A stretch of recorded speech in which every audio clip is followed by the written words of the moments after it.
Hey, hi all. I just want to make a quick video today.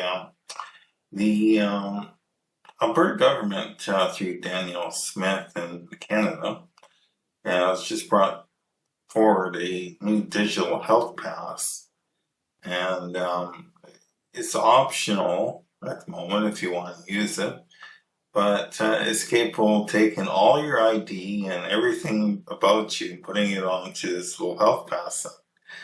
Um, they also are setting up a data center that's going to cost, I think, $50 billion down just west of Calgary. 50 billion, I think it was. That's a lot of money. That's like $10,000 for every individual in Canada and a bit more. So, um, do we really need a health pass? And of course, Alberta is in this separation mode. She is not directly supporting it, but she's allowing people to have their say about it. And this all ties in with the Club of Rome that wants uh, Canada, Mexico, and Greenland all brought into the United States at some point. And as the Bible was talking about the 10 kings of the world. So that's sort of the region that they have in mind. Whether it ends up looking that way in the end, I don't know, but I get the feeling that Daniel Smith is more of a Trojan horse than a premier that cares about her people.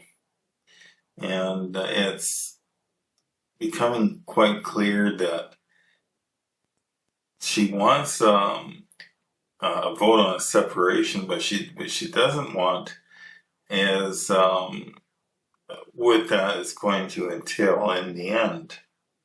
What that's going to look like. Maybe it's another. It just transposes into another British colony. And all they do is just make it a new region under the US because the US is a British colony as well, but of course they kind of don't talk about that. But you go look back at the paperwork that Benjamin Franklin signed off on, they were all marquise, which is a form of a lawyer. It's a, well, they're all lawyers, but a marquis is an officer status to the throne. So all the individuals that signed it were on the side of the king. There wasn't anybody representing the people. So what they did is that they took the idea that we'll just separate the North and the South and we'll just leave it like that. But they didn't actually make Canada into its own country. Canada never confederated, as much as you'll hear and say that they confederated. They never did. The people that went to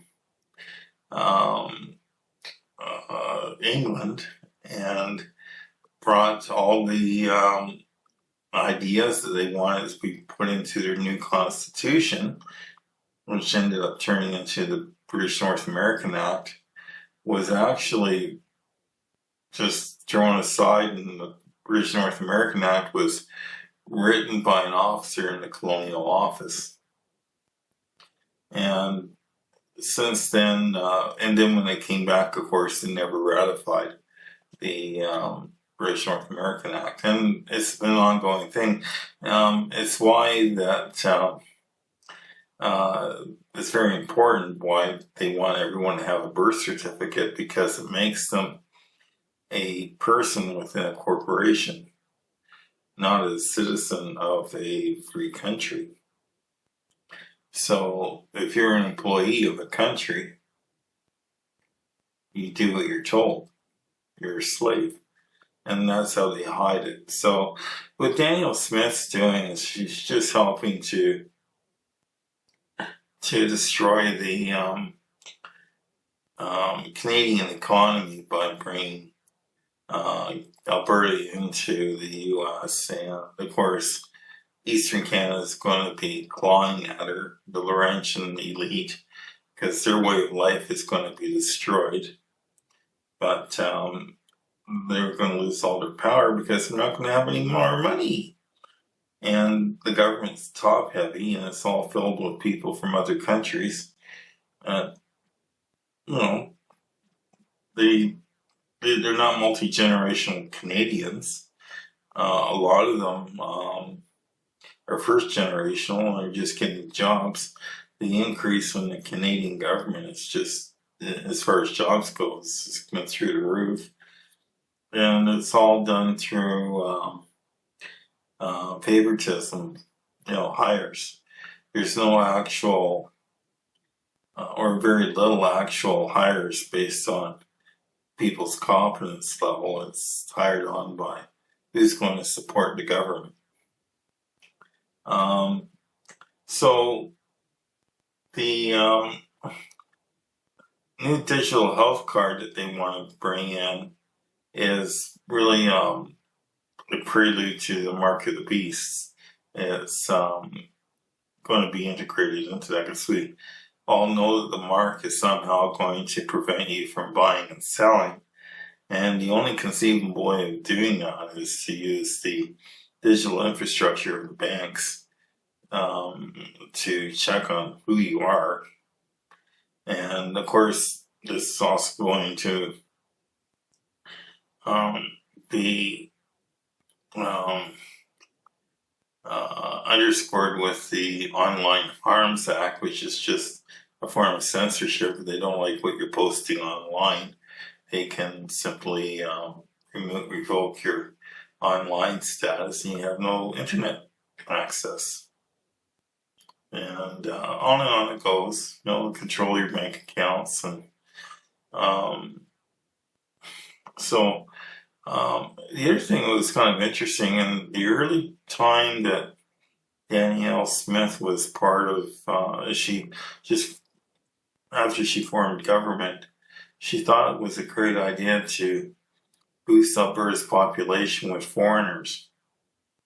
And that got shot down by the public really quick because, nobody wants that. Nobody can get jobs anymore.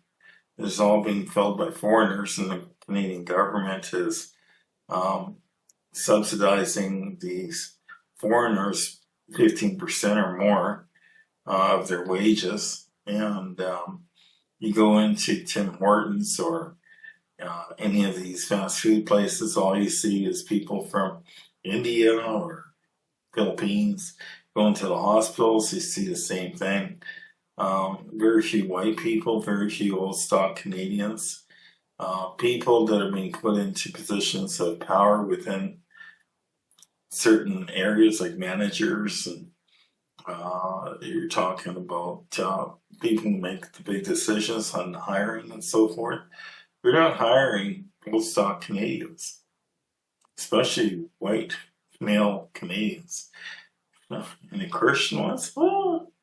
So, there's a massive amount of discrimination going on. There's a clash of cultures going on. We have a lot of Muslims that have come into Alberta, and as soon as they start rolling in, they started to push their agenda. And it was to eliminate and get rid of all the people that had positions of any kind of power, like even a security guard, to allow them to get away with whatever it was that they wanted to do. And that's what's happened, there were a few jobs available for white Canadian males, and now more so for white Canadian females. And it's a replacement, it's a form of warfare. And unfortunately, there's not a lot that we can do about it. People are putting their trust into Danielle, but as far as I can tell, she's just um, leading us down a path that's going to take us to the mark of the beast. And they don't want smart, critical thinkers around. They want people that are easy to exploit, and they want to have um, availability of doing whatever they want to do with their slaves. If you look back in the history of the British monarchy, they made their money through slavery and illegal trade of, how can I say, a lot of piracy, especially back in the 1600s. They stole money. They stole gold from the Caribbean. They all the South American countries from the just took all their gold, and then they had big fights over the gold as they would come up back to England with all these treasures that they found. They battle it out, these big galleys, and of course they would throw slaves into these galleys. They chain them to oars, and they get them to move the big boats around and shoot at each other over this gold.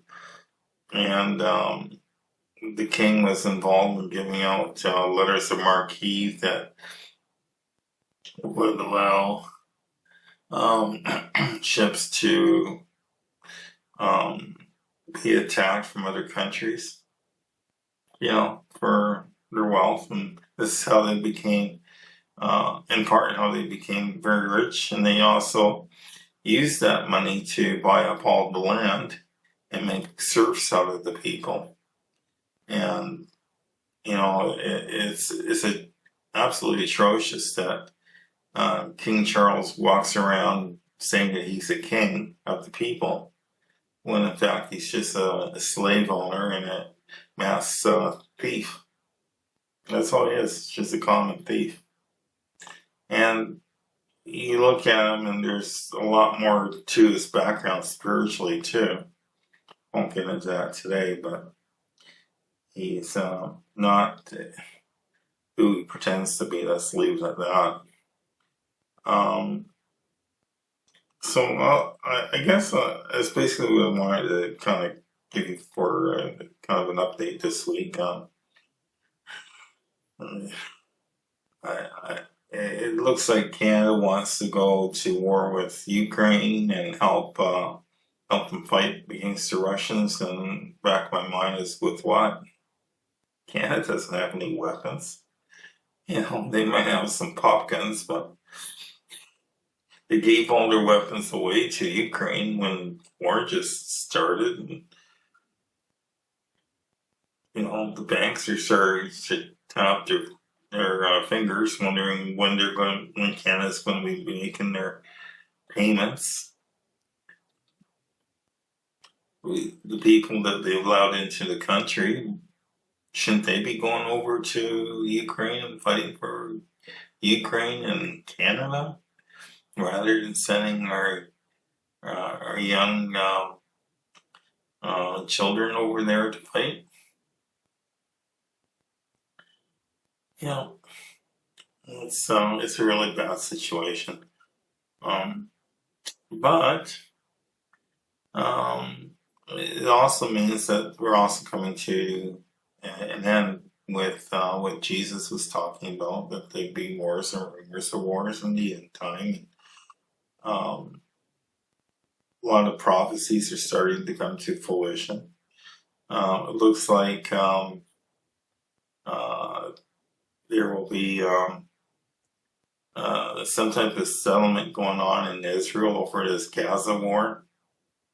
UN is sending in troops now, from what I heard. And so that's going to lead to a two-state solution. It's going to be forced upon them. And you're going to end up building the temple and all this other stuff. A lot of stuff's coming. Yeah, the pipe. So leave it at that. I hope you got something out of it. Hit the subscribe and all that stuff, and I will catch you on the next one.